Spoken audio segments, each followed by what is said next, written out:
in that manner, and then one gets into the territory of like priests and shamans, psychologists. Mhm. Yeah.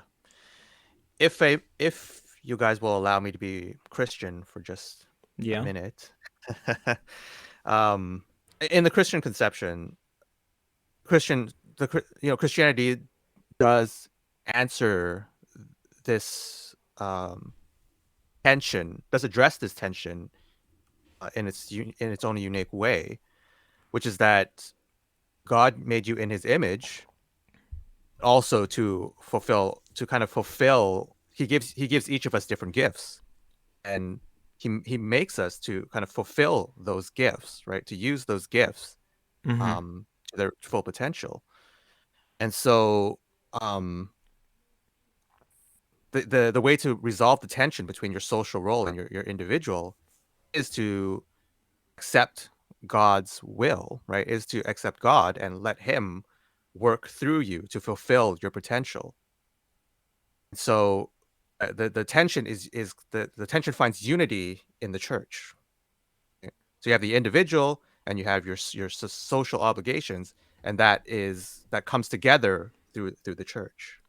Uh-huh. And for non-Christians, you can kind of take that, you can kind of parse the Christianity out of it, and instead of the church, like you said, there's shamans and there's other institutions in society that try to reconcile, to bring society back into a whole, right? Mm-hmm. As right now we're seeing kind of breakdown. Well, we're definitely seeing the breakdown of Christianity's influence on Western society, Yeah. and we're seeing new attempts rise up to kind of reconcile the individual versus society, Mm-hmm. both on the left and the right. Yeah, Yeah. Yeah. there's a type of symbolism taken off, like Jonathan Pageau talks about. I think he's onto Yes. something with that, and Jordan Peterson was onto that, and before that, Carl Jung was onto that, which who Peterson cites often. Um, there's something going on with our ancient symbols that is reawakening some circuitry that we abandoned. I don't know what it is, and but we're mixing it with modern technology to enable us to do whatever we want. Primarily, as I said, off grid. This seems to be a priority for a lot of people. How do I get away from the mainstream? How do I get off the grid? How do Mm-hmm. I sustain myself? Um, Not in a political way, but in a way of taking control of their life. If I'm going to work hard all day, why don't I work hard so I get an abundance eventually instead of debt? A lot of people see that. I think debt has kind of killed civilization. We could get into that, but there's something else people are working towards now. They're building something. It's not a cult either. It's families. It's people just taking off and growing food. Hydroponics is popular, because it's easy, automatic. Here's your food. It's solar powered. Um, it's kind of crazy. It's just PVC pipes, a pump, and a. You could use a Raspberry Pi, and everybody knows how to use those. And if you don't, you could watch a video and learn in a week. And then you could add a fish tank, right? You can recycle that water into a fish tank, and then you can eat the fish Yes, as yeah. well. I mean, the sky's the limit. Why not? Yeah. Yeah. I would say that you can hardly blame people for wanting to find an escape from modern society. Mm-hmm. Right? But I think also, There is one for in the first time, I think, though. I think that's what's different. There is an escape pod that we can make in the Yeah. form of a homestead. Yeah. I think at the end of the day, our primal yearning is for community. So we do want to get away from this society. After we cross that threshold, I think there will be this longing for community, right? To kind of rediscover Oh yeah. how are we in communion with one another. Mm-hmm. I can speak on that in great detail in a little bit if you want me to, because I'm a Yeah. community organizer in my town, and there's been a resurgence of interest lately. Yeah. Are you in a small town? Yes. Right. Well, yeah, let's hear it. Okay. Well, I'll go ahead. So I noticed that last Christmas, for the first time in a long while, we had a Christmas parade, and it was just real simple, just a few fire trucks, some people dressed up as Santa, and it was like, what do you kids want for Christmas? Here's some candy canes. And I saw all kinds of people out and excited and really into it. And I was like, huh. So I went and I talked to everybody at each of the stores that were on the main street where the parade was. I'm like, hey, that parade was pretty cool, right? Like, yeah, it was pretty cool. Let's do more stuff. I'm like, let's do more stuff. Let's sing Christmas carols. And they're like, what? Okay. And so everybody got together and we all sang Christmas carols, and it sounded terrible, but we all had a really great time. And everybody went to the different stores, shopped and bought things, and then we hung out at the coffee shop after and got to know each other. And then we planned a New Year's Eve party together. And then we had it at one of the shops on Main Street, and then they made a bunch of money. And now we're planning on having a concert this summer and doing Golden Girls trivia bowls at the park. And at now a bar was like, hey, have your trivia bowl here and drink. And everybody's like, great, let's go do that. And so all of this started from me adding people to a Facebook group chat that lived in my town. I didn't know any of them. I'm new to this town. I've lived here like 2 years. I got sick of the city life, and I came to the mountains and lived in a small town. And I noticed nobody just really talks to each other. It's always like political or something. And so I kept it short. I kept it sweet. I just said, hey, we're going to be singing Christmas carols.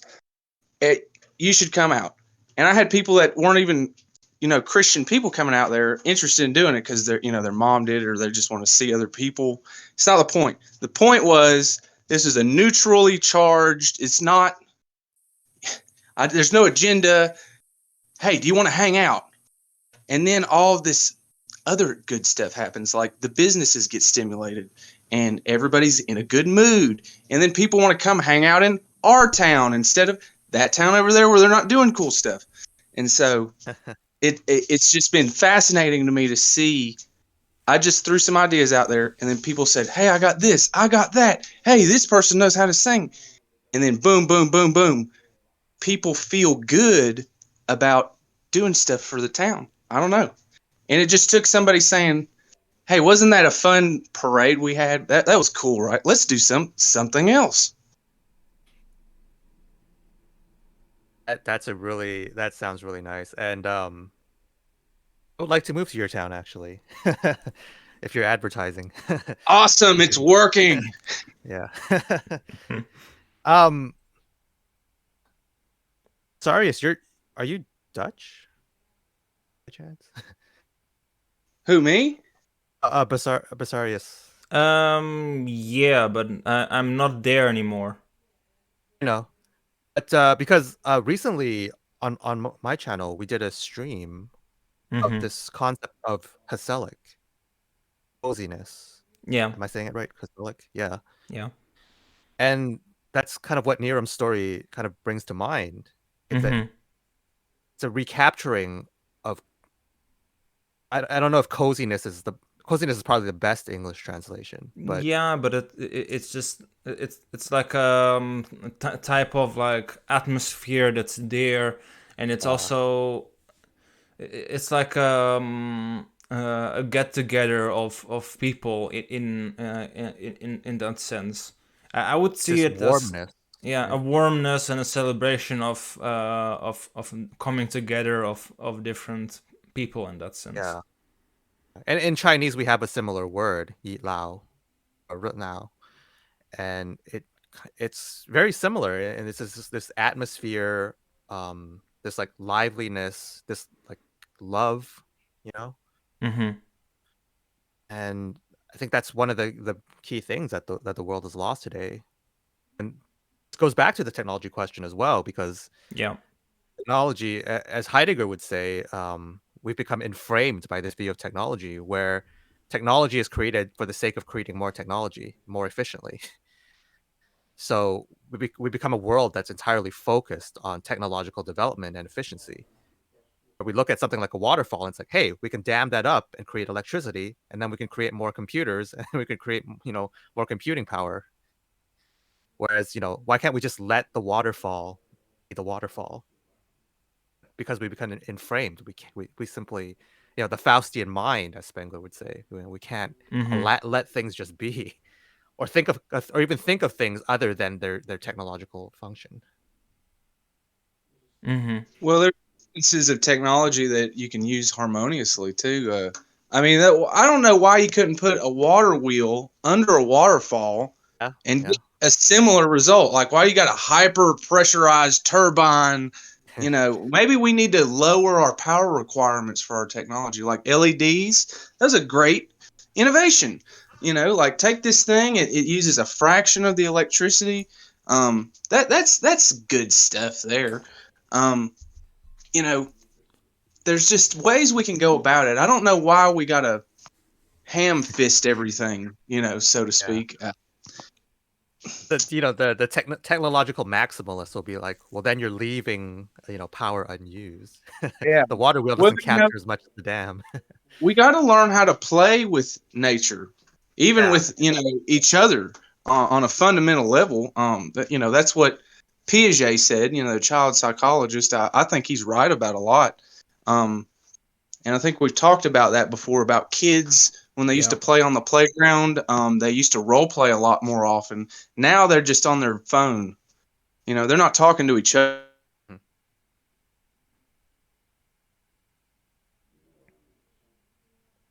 Little boys with sticks acting like they're guns and pine cones are grenades, and there's not little girls acting like they're chef playing chef or something and making pies or whatever. You know what I mean? Yeah. That's Yeah. gone. Preschool, our teachers used to play along too. They used when we were playing guns, finger guns. They would come Oh by and say, yeah. "Oh, broke your gun. I broke your gun. The Right. game is over." Mm-hmm. Yeah, they would imagine with you. They would help you Yeah. through the process of growing up. Playing is growing up. If you can't play well with others, you can't work with others. You can't function. You don't know you don't know what the protocols are. Yeah, I mean, and in that sense, you can also not cooperate with others well if you don't really know like how to interact with other human beings or the world for that matter. Because I mean, that's also one thing that you learn by doing that is to how to interact with the world. Yeah. Also, if we lose the playfulness, then there has to be some other protocol that takes its place, and then we get this kind of technocratic, machine-like rules-based system. Yeah. It's cold and soulless, and it's like, oh, do X, then do Y, then I think it was Michel Foucault who talked about societies of discipline. So be at work, clock in at 9, then go to the cafeteria at 12, clock out at 5, and drive home to the suburbs. Right? Everything becomes strictly regimented. There's no playfulness. There's no spirit. Human. There's no soul to it anymore. For the entire episode, please check out the description or click on the end screen. And maybe see you next time.